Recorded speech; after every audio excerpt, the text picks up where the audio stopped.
No vídeo anterior, descobrimos que toda função afim produz uma reta, mas ainda ficou uma pergunta. Por que algumas retas sobem? Por que outras descem?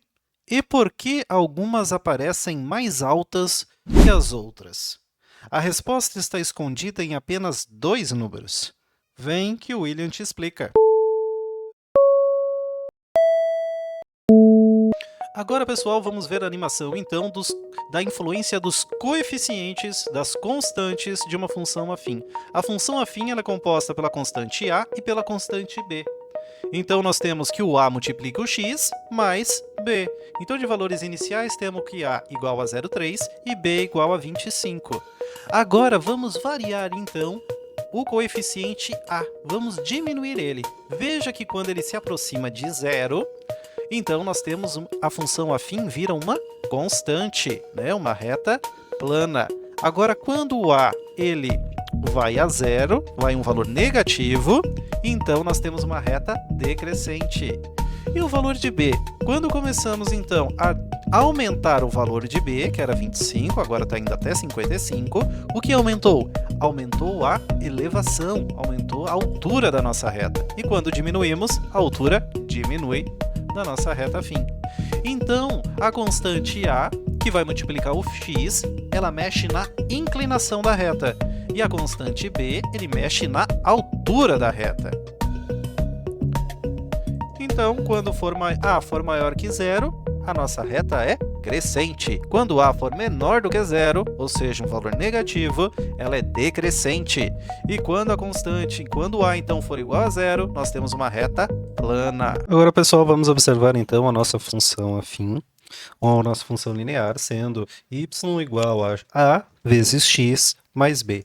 Então, o que são constantes? A e b são constantes e nós temos aí um valor de x. Então, quando falamos que o y é igual a x, nós estamos dizendo, então, que o a é igual a 1, que é um valor positivo, né? Agora, se colocarmos, então, aqui o a igual a 2, podemos esquecer que é o 2 que está multiplicando aqui o x, né?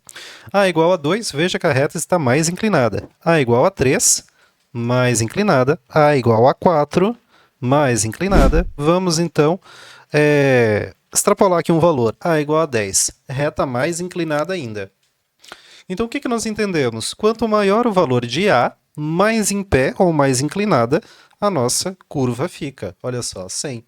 E se for 1, ele fica bem na metade, porque aqui x é igual a y. E se nós começarmos a diminuir, então, o valor de 1, 0,5, ó, veja, na metade, 0,1, veja que ele está mais deitado, e se vamos botar o número próximo de 0, o nosso nem vai ter componente y, né? X vai ser igual a x.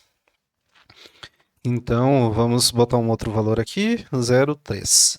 Né? Então, vamos continuar com o nosso a igual a 1, positivo, então esses são os valores positivos. Agora, para quando nós tivermos, então, um valor de a negativo, o que vai acontecer? Em vez de estarmos, então, no primeiro e no terceiro quadrante, a nossa curva agora passa para o segundo e para o quarto quadrante, e no sentido de descer, porque conforme aumenta o x, vou diminuindo o y. E aqui vai ser a mesma história. Então, olha só, vamos aumentar, então, o valor de a. Ou diminuir, né, que seja. Veja que agora ela vai aumentando a sua inclinação, só que no sentido contrário, né, ó, vai ficando cada vez mais em pé ou cada vez mais apontando para baixo, né, no sentido de se igualar com o eixo y, tá? Então, vamos ficar aqui com o valor positivo. Ah, e se o nosso a, então, for zero?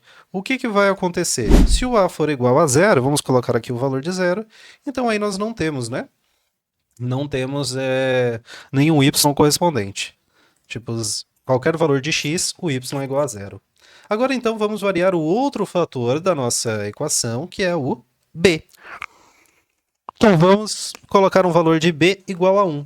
Veja, quando x é igual a zero, então nós temos apenas uma constante. Se o x for um valor negativo, vamos colocar 1 aqui, né? O que vai acontecer? Veja que o fator b, ele vai nos dar, então, qual que é a raiz, que agora a raiz é diferente de zero. Então, ele não vai mais cruzar o eixo x no ponto zero. Agora, ele vai cruzar o eixo x em um outro ponto, que vai ser o valor de B. Exatamente no valor de B. Tá? Isso porque o x aqui é negativo, né? Senão ele vai... Ó, se aqui for positivo, vai ser no menos B. Eu tenho que isolar o x para poder encontrar o valor aqui da raiz, né? Tenho que isolar o x para encontrar o valor que é do x, que ele vai cruzar aqui o eixo x. Então, se o B for positivo, qual é a particularidade, então, que nós temos? Se o B for positivo, a nossa raiz vai ser negativa.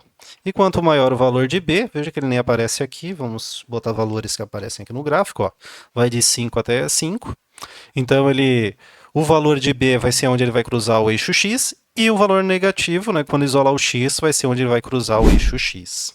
Vamos botar um outro valor, vamos botar um valor 3. Veja que a reta ela vai se afastando do eixo 0, né, do ponto 0, 0. Então, quanto maior o B, mais ela se afasta do ponto 0. E se nós colocarmos um B, então, negativo, vamos botar aqui um menos 1, o que vai acontecer? Vai acontecer a mesma coisa. Conforme vai aumentando, então, o valor aqui negativo, ele vai se afastando do eixo 0. E conforme vai diminuindo, ele vai se aproximando. Olha só que legal, né? Aqui na nossa curva vai se aproximando.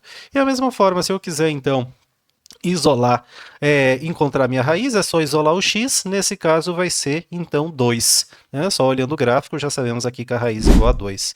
Então, aqui, e quando b for igual a 0, não vai mudar nada, né?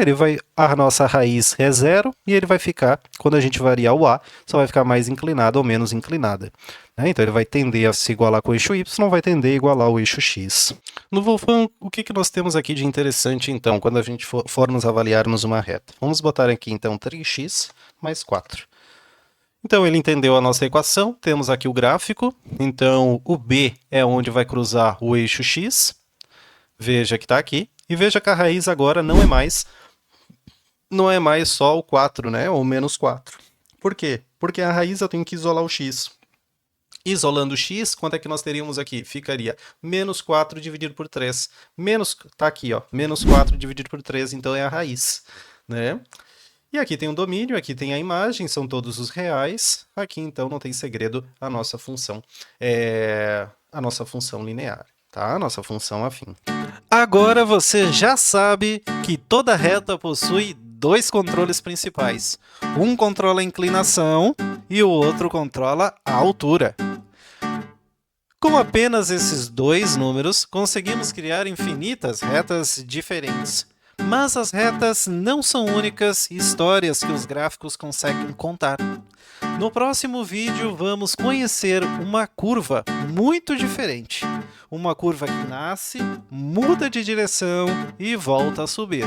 A famosa parábola. Valeu, até a próxima!